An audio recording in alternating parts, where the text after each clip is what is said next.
Assalamualaikum warahmatullahi wabarakatuh. Bertemu lagi dengan saya Muhammad Hafid.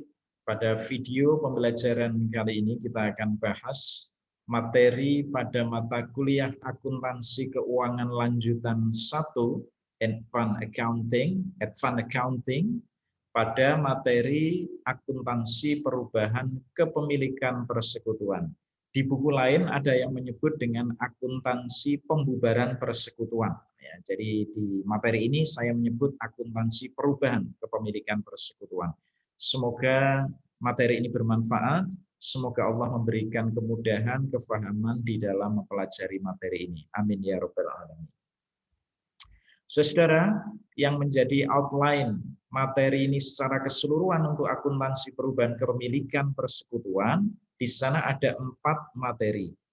Yang pertama, konsep dasar perubahan kepemilikan. Yang kedua, masuknya anggota baru melalui pembelian sebagian hak penyertaan anggota persekutuan lama. Yang ketiga, masuknya anggota baru melalui setoran modal sehingga menambah modal persekutuan. Dan yang keempat adalah berhentinya anggota dari persekutuan atau mundurnya anggota dari persekutuan. Nah, pada video kali ini kita akan bahas untuk nomor 1 dan 2. Konsep dasar dan masuknya anggota baru melalui pembelian sebagian hak penyertaan anggota persekutuan lama. Sedangkan untuk materi berikutnya bisa disimak pada video saya yang lain. Baik. Perubahan kepemilikan persekutuan itu dapat menyebabkan pembubaran dari sisi formal. Namun demikian, dari sisi substantif ekonomi, bisa saja persekutuan tetap melanjutkan usahanya. Jadi, kenapa kalau anggota berubah, entah anggota baru masuk atau ada anggota yang keluar itu disebut bubar? Ya, karena persekutuan itu didirikan atas dasar sebuah akte pendirian. Di dalam akte pendirian itu tercantum nama-nama pemilik. Ketika pemilik ini berubah, maka secara hukum, maka firma atau persekutuan dikatakan berubah juga, bubar juga. Walaupun secara ekonomik, substantif, sebetulnya usahanya masih tetap jalan. Maka pembubaran di sini saya memang lebih suka mengatakan dengan sebutan akuntansi perubahan kepemilikan persekutuan. Ya. Perubahan kepemilikan dapat terjadi karena ada pemilik atau anggota baru yang bergabung menjadi pemilik, atau ada pemilik yang keluar atau mengundurkan diri dari persekutuan. Nah, Becker menyatakan bahwa berhentinya atau pengunduran diri seorang anggota dari persekutuan, withdrawal of a partner from a partnership, menyebabkan pembubaran secara hukum atas persekutuan. Maka ya ada yang mengatakan materi ini sebagai materi akuntansi pembubaran persekutuan. Baik, ada beberapa alasan pembubaran atau perubahan kepemilikan. Yang pertama bisa karena jangka waktunya berakhir. Ya. Yang kedua karena persetujuan bersama menghendaki perubahan kepemilikan. Yang ketiga karena masuknya anggota baru. Dan yang keempat karena keluarnya anggota. Baik. Secara teknis, ya, yang nomor 2 tadi adalah bagaimana apabila perubahan kepemilikan itu terjadi dengan cara ada anggota baru masuk dengan cara membeli sebagian hak anggota yang lama. Ya, penjelasannya begini. Anggota persekutuan dapat menjual sebagian hak penyertaan modalnya kepada orang lain. Jadi anggota firma ini bisa itu menjual kepemilikannya kepada orang lain. Kalau orang lain setuju membeli, berarti orang lain itu masuk sebagai anggota baru. Seseorang bisa memperoleh hak kepemilikan persekutuan secara langsung dari anggota persekutuan yang telah ada. Sehingga akuntansi di dalam persekutuan ini terbatas pada pemindahan saldo akun modal pemilik yang menjual hak penyertaan ke akun modal pemilik yang membeli hak penyertaan. Itu. Nah, Becker mengatakan bahwa konsep yang digunakan sebagai dasar akuntansi pembelian hak penyertaan adalah nilai buku. Nilai buku persekutuan atau book value of partnership adalah jumlah modal yang merupakan selisih antara aset dan kewajiban. Saya kira ini konsep yang tidak asing bagi saudara. Yang disebut nilai buku persekutuan itu ya jumlah modal. Jumlah modal itu berasal dari selisih aset dengan kewajiban atau utang, ya. Selisih aset dengan utang.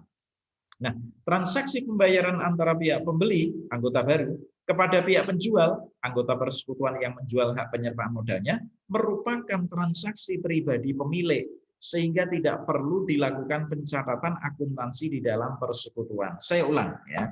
Jadi kalau kita kelompokkan, ini kan ada, kalau kita pisahkan, ini ada dua jenis transaksi. Jenis transaksi yang pertama adalah jual beli kepemilikan. Ini adalah transaksi pribadi, ya, antara pemilik dengan orang yang membeli. Lalu yang kedua adalah transaksi konversi, ya, atau pengalihan modal dari satu anggota ke anggota yang baru masuk tadi. Nah, yang kedua ini namanya transaksi persekutuan. Tapi kalau yang pertama tadi transaksi pribadi. Jadi kalau anggota lama menjual kepemilikannya, ada aliran kas masuknya ini kas masuk ke pribadi pemilik, bukan ke persekutuan. Saudara, di persekutuan tidak ada aliran kas masuk, kan? Tidak ada. Karena ini transaksi pribadi. Tetapi yang merupakan transaksi persekutuan adalah perubahan komposisi modalnya, ini merupakan transaksi persekutuan. Nah, itu yang dicatat di dalam persekutuan. Hanya transaksi itu yang dicatat. Ya, oke. Biar dapat gambaran, secara teknis ini contohnya. Misalnya ada persekutuan ANR, persekutuan A dan R. Laporan posisi keuangannya seperti ini. 1. Macam-macam aset. Akun yang betul bukan seperti ini ya, tapi karena kita itu sudah berada di pembahasan advance accounting, maka saya singkat seperti ini, tetapi akun yang betul di sana ya kas, piutang, perlengkapan, seperti itu. Tapi ini saya singkat ya. Jadi macam-macam aset atau aktiva 220 juta. Kewajiban utang usahanya 20 juta, ekuitasnya modal akilan 80 juta, modal rangga 120 juta. Total ekuitasnya 220 juta. Nah, pada saat posisi keuangan seperti tersebut di atas, di samping ya, bukan di atasnya. Ya, di samping, tanggal 3 Januari 2015, anggota persekutuan sepakat untuk mengajak Hanif untuk bergabung menjadi anggota persekutuan. Dan persekutuan berubah nama menjadi Persekutuan ARN Hanif. Nah, tentu ini harus ada proses perubahan akte dan sebagainya. Maka ini yang dikatakan pembubaran itu, ini yang dimaksud. Ya. Bapak Hanif bergabung di dalam keanggotaan persekutuan dengan membeli 1/4 atau 25% dari masing-masing hak penyertaan Akila dan Rangga seharga 60 juta. Seharga 60 juta. Coba kita cek ya. Akila itu kepemilikannya 80 juta. Kalau dibeli 25% berarti dibeli berapa?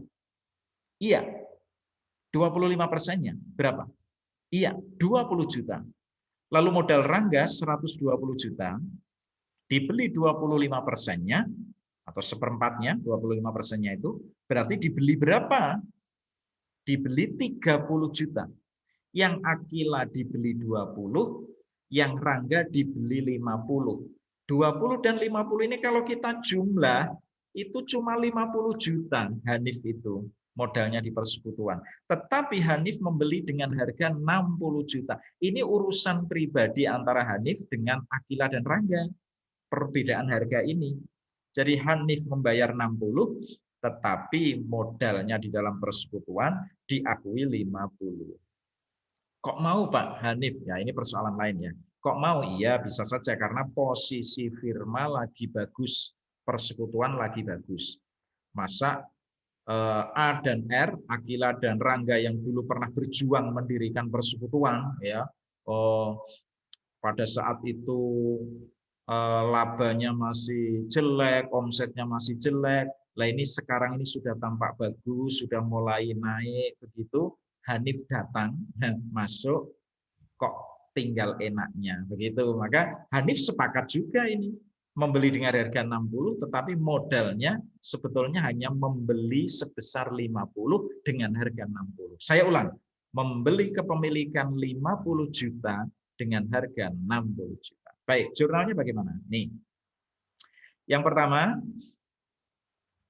ya bukan pertama ya, hanya satu jurnalnya. Maaf, kalimat saya ubah ya. Jurnalnya adalah demikian. Ya, jadi modal Akila berkurang, berkurang itu berarti debit ya. sebesar 20 juta.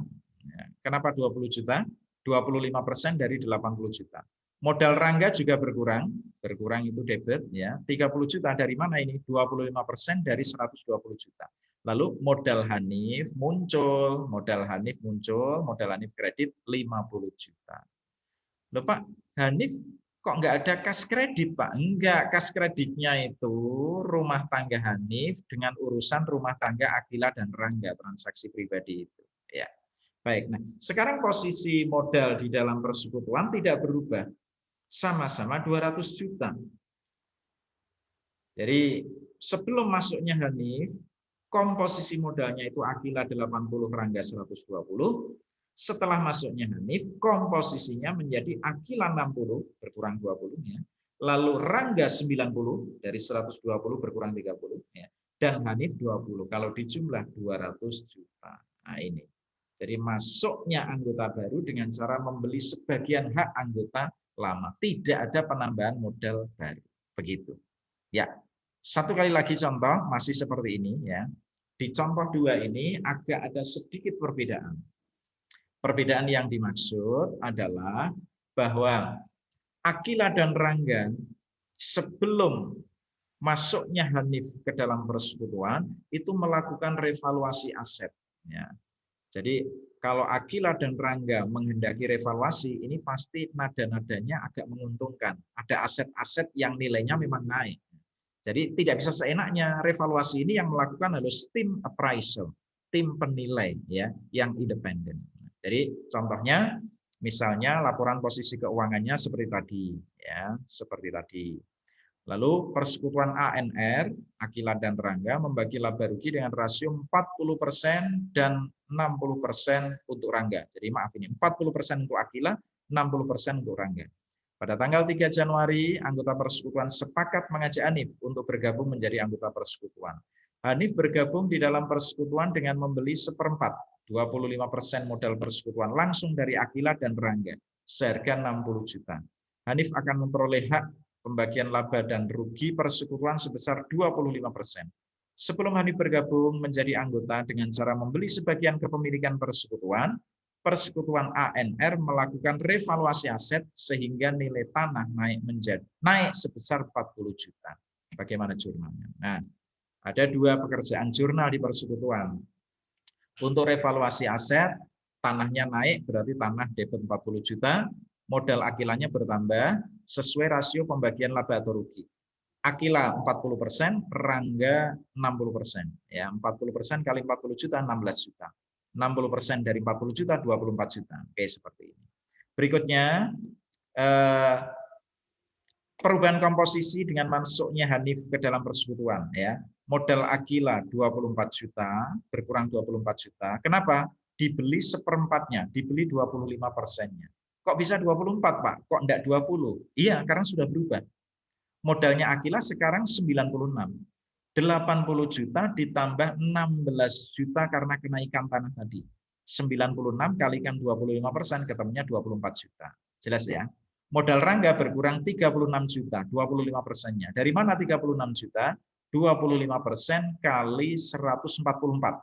144 itu dari 120 juta modal Rangga ditambah kenaikan revaluasi tanah 24 juta. Sehingga ketemunya 36. Nah, 24 ditambah 36 ya.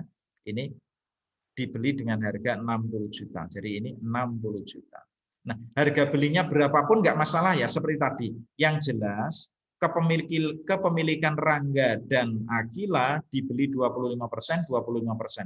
Angka 60 ini berasal dari 24 ditambah 36. Begitu, sekian untuk materi ini. Materi berikutnya simak di video saya berikutnya. Bagi yang belum subscribe, boleh tekan subscribe untuk menerima informasi terbaru dari video pembelajaran saya. Semoga bermanfaat. Assalamualaikum warahmatullahi wabarakatuh.